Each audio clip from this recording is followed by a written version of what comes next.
No one remembered the exact moment humanity realized the warp drive was a dead end. Historians would later argue over dates and conferences and classified reports. Some would say it began with the Van Halen incident near Proxima Centauri. Others traced it back to the silent loss of the explorer vessel Icarus Reach, which never even had time to scream. What everyone agreed on was this: space had finally pushed back. For nearly 2 centuries, warp travel had been humanity's miracle, a way to fold distance like paper, to cheat the cruel arithmetic of light years. Colonies bloomed across nearby systems, trade lanes glowed with traffic, and the night sky became a map instead of a mystery. But the universe had rules, and warp drives bent them too hard, too often, and too arrogantly. Dr. Ilara Miles stood alone on Observation Deck 7, watching the stars smear into pale ribbons as the research station rotated. She had spent most of her life staring at equations rather than windows. Yet tonight, she needed to see the sky with her own eyes, because everything she believed about motion, energy, and causality was about to break.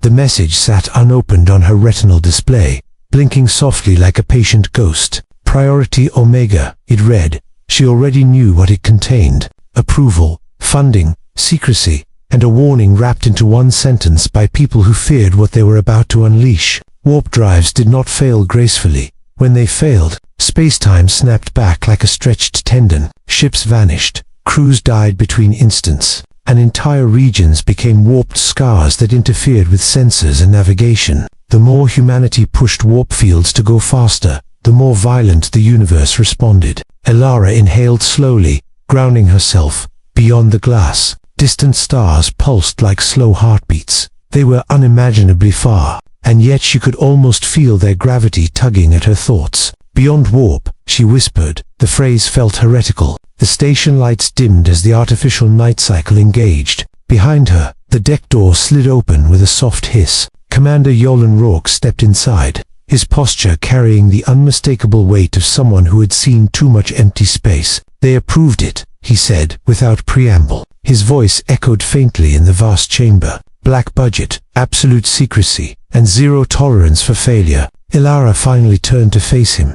Her eyes burned with exhaustion and excitement in equal measure. "Then it begins," she said. Rourke crossed his arms and leaned against the railing. "You're about to rewrite propulsion theory, or get us all erased from history. No pressure." Ilara allowed herself a thin smile. Pressure was the one thing she understood completely. For decades, physicists had searched for alternatives to warp. Solar sails, antimatter drives, Alcubierre variants, quantum tunneling shortcuts, all of them ran into the same wall: energy cost, instability, or catastrophic side effects. Then Ilara had noticed something everyone else dismissed as noise: a subtle asymmetry in vacuum energy fluctuations, tiny deviations in how spacetime responded to acceleration when observed across non-local frames. The universe, it seemed, was not uniform in the way textbooks claimed. Spacetime was textured. The idea was radical, almost laughable. Instead of pushing against spacetime or bending it,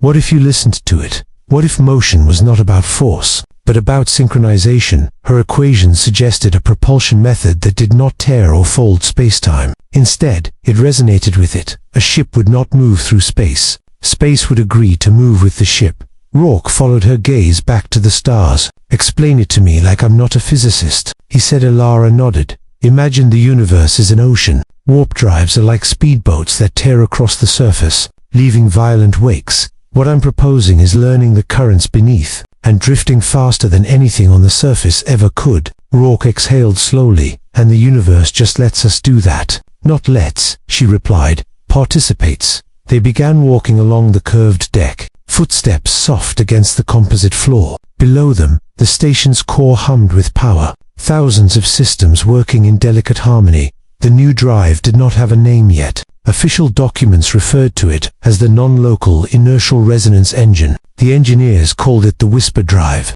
because when it activated, it did not roar or flare. It whispered. The first test vessel was already under construction in a sealed hangar bay. Its hull looked wrong to anyone accustomed to warp ships. No massive field coils, no exotic matter containment rings. Instead, it was laced with latticework resonators, fractal structures grown rather than built, each one tuned to specific vacuum harmonics. Elara stood before the holographic projection of the ship, hands clasped behind her back. "This vessel will never exceed light speed locally," she explained to the assembled team. "It won't need to, relative to itself. It barely accelerates at all." A murmur rippled through the scientists and engineers. Someone near the back laughed nervously. "So how fast does it go?" asked Dr. Chen, the propulsion system's lead. Elara paused, choosing her words carefully. "Fast enough that distance becomes irrelevant, slow enough that causality remains intact." The room fell silent. Outside the hangar, Earth hung like a fragile ornament,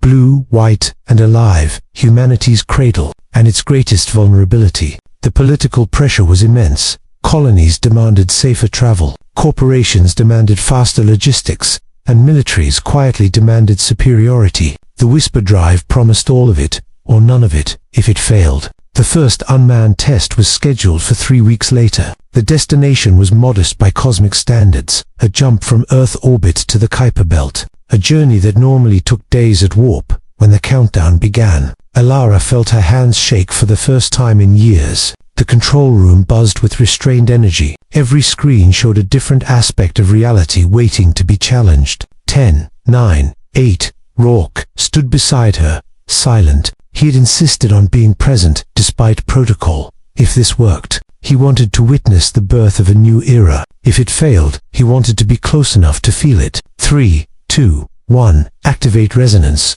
Elara commanded. Nothing happened. No flash, no distortion, no violent surge. The ship simply faded, not vanished, but slipped sideways, like an object moving out of phase with reality. Telemetry flooded in moments later. Position confirmed. Kuiper Belt perimeter. Time elapsed. 3.2 seconds. The control room erupted. Cheers, laughter, disbelief, tears. Someone collapsed into a chair, sobbing openly. Elara stared at the data, heart pounding. The equations had been right. The universe had answered. But beneath the celebration, something else stirred. Anomalies at the edge of the sensor logs, subtle, fleeting, and deeply unsettling. Rourke noticed her expression. "What's wrong?" She swallowed. The universe moved with us, but it noticed. Far beyond human senses, deep in the quiet scaffolding of space-time itself, something ancient and patient adjusted its attention. And the stars, for just a moment, seemed to listen back. Celebration lasted exactly 6 minutes before reality reasserted itself. The control room quieted not because anyone commanded it, but because instinct demanded silence. The data streaming across the displays was beautiful, terrifying, and incomplete. Dr. Elara Miles stood motionless at the center of it all. Her mind raced faster than the ship ever had, because success was never the end of a discovery. It was the beginning of consequences. Commander Yalan Rourke leaned closer to her console. "The telemetry is clean," he said. "No temporal shear, no radiation spike, no inertial shock. It's like the ship was never stressed at all." Elara nodded slowly. "That's the point. The ship didn't fight space-time. It aligned with it, around them." Analysts whispered to one another. Engineers rechecked numbers they already trusted. And far above the station, unseen and the test vessel drifted quietly among frozen debris at the edge of the solar system. Within hours, the approval came down from Earth. Not congratulations, not praise, a single directive stamped across every channel. "Proceed with manned testing." Rourke read it twice before speaking. "They're not wasting time." "Of course not," Elara replied. "Fear never does." The volunteer list was long, too long. Pilots, explorers, soldiers, even civilians who believed history favored the bold. In the end, the decision was made quietly, and without ceremony. Commander Yalan Rourke would pilot the first manned Whisper drive vessel. Elara would ride with him. The ship was named Horizon Unbound, a subtle defiance wrapped in alloy and resonance lattice. Its interior felt wrong to those accustomed to warpcraft. No vibration, no latent tension in the hull, just a strange sense of stillness, as though motion itself had been politely postponed. As they strapped into their seats, Rourke glanced sideways at Elara. "You trust this thing?" She hesitated, then answered honestly. "I trust the universe more than I trust us." The launch did not shake the station. There was no dramatic separation, no blaze of thrust. The ship simply disengaged, sliding free like a thought let go. Destination was Epsilon Eridani, a system nearly 11 light-years away, a journey that would have taken weeks at safe warp velocities, or seconds. If Alara's theory continued to hold, Control began the countdown. Voices tight, controlled, human, resonance field, initializing, harmonic alignment, stable non-local, frame locked. Alara closed her eyes, not in fear, but in concentration. She could feel it now, a faint pressure behind her thoughts, as though reality itself was holding its breath. Engage, Rourke said. The universe did not tear. It did not bend. It shifted. There was a sensation of falling without movement, of acceleration without force. Stars did not streak or blur. Instead, they rearranged themselves, like pieces on a cosmic board sliding into a new configuration. Then it was over. Arrival confirmed. Control announced, voice trembling. Epsilon Eridani orbit achieved. Elapsed subjective time 4.1 seconds. Rourke laughed once, sharp and incredulous. Alara opened her eyes. Outside the view, a new sun burned white and unfamiliar. Alien planets traced elegant arcs through the dark. Humanity had arrived, not as a conqueror, not as an intruder, but as a resonance. Then the alarms began. Not loud, not panicked, just persistent. Sensors flagged deviations in the resonance field, tiny discrepancies cascading across the displays.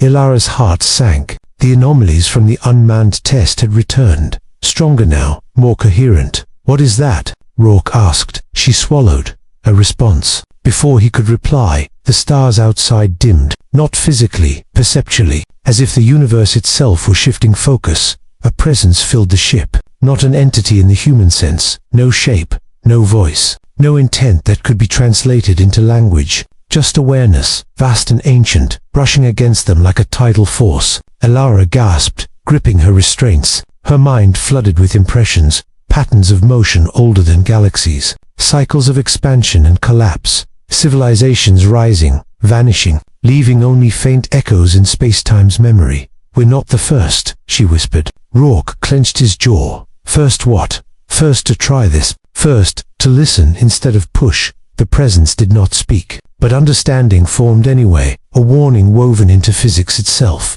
Resonance was not forbidden, but it was noticed. Civilizations that learned to move with spacetime became persistent, harder to erase, harder to reset when cosmic cycles demanded renewal. The universe tolerated many things, but permanence was not one of them. The alarms ceased, the stars returned to normal. The presence withdrew, leaving behind silence heavy with meaning. Control's voice broke through moments later. Telemetry spike detected. "Are you all right?" Rourke answered automatically. "We're stable, returning immediately." The journey back took the same impossible seconds, but it felt longer, heavier. When Horizon Unbound docked, no one cheered. Faces were pale, thoughtful, afraid in a way celebration could not erase. In the briefing room, Alara stood before Admiral scientists and observers who pretended not to represent unseen powers. She told them everything, the sensation, the understanding, the warning. Silence followed, thick and dangerous. Finally, one of the admirals spoke. "You're saying the universe is aware of us?" Alara shook her head. "No, I'm saying the universe is aware of imbalance. We just became one." Arguments erupted immediately. Strategic necessity versus existential risk. Expansion versus restraint. Fear versus ambition. Rourke watched it all with the detached calm of someone who had felt something too big to argue with. In the end, the decision was inevitable. The whisper drive would not be shelved. It would be regulated, studied, deployed carefully, because humanity had never met a boundary it did not test. As the meeting dissolved, Alara stood alone by the viewport once more. Stars stretched endlessly before her, closer now, listening. Rourke joined her. "We opened a door," he said. She nodded, and the universe noticed the hinge. Somewhere beyond human perception, space-time adjusted again, not in anger, not in welcome, but in preparation. Because humanity had learned to move, not faster, but deeper. And once you learned how to resonate with the universe, there was no going back to merely traveling through it. The stars waited,